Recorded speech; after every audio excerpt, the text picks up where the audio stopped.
సొంతింటి నిర్మాణం కోసం 3 సెంట్ల స్థలం ఇవ్వాలని కోరుతూ పలువురు పేదలు రేణుగుంట ఎంఆర్ఓ కార్యాలయం వద్ద ధర్నా నిర్వహించారు. సిపిఐ ఆధ్వర్యంలో జరిగిన ఈ ధర్నాలో కూటమి ప్రభుత్వం ఇచ్చిన హామీని నిలబెట్టుకోవాలంటూ నినాదాలు చేశారు.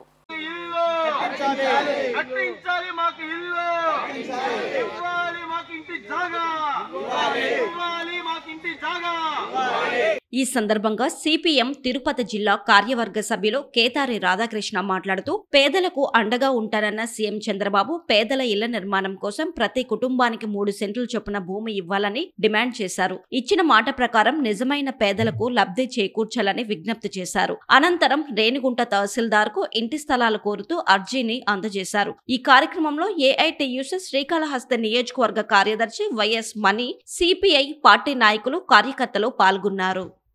రేణిగుంట మండలంలో ఉన్నటువంటి పేదలందరికీ ఇళ్ల స్థలాలు ఇవ్వాలని చెప్పని వాళ్ళ అమ్మారు ఆఫీస్ కాడికి ధర్నా కార్యక్రమం చేపట్టాం. గత ప్రభుత్వంలో ఇచ్చినటువంటి పట్టాలని ఊరు కవతలు ఇచ్చారని చెప్పని, మా ప్రభుత్వం వస్తే మేము మెరుగైనటువంటి స్థలాలు ఏర్పాటు చేస్తామని చెప్పని కూటమి ప్రభుత్వం చెప్పింది. దాంతోనే ప్రజలందరూ కూడా అత్యధిక మెజార్టీతో కూటమి ప్రభుత్వం గెలిపించారు. అంటే ప్రభుత్వం వచ్చి 9 నెలలుగా వస్తున్న ఇచ్చిన మాట నిలబెట్టుకోవాలని చంద్రబాబు నాయుడు గారికి దృష్టికి తీసుకురావడానికి ఇవాళ ధర్నా కార్యక్రమం చేపట్టాం.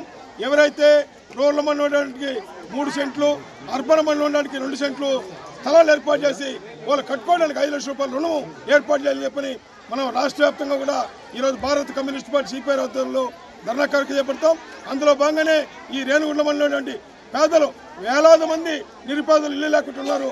వాళ్ళందరూ కూడా ఇల్లు కేటాయించాలని చెప్పని ఎంఆర్ఓ గారు దృష్టి తీసుకొచ్చి వెంటనే ఎవరైతే పేదలకి ఇళ్ల స్థలాలు ఏర్పాటు చేసామని ఈ సందర్భంగా విన్నపించుకుంటున్నాం.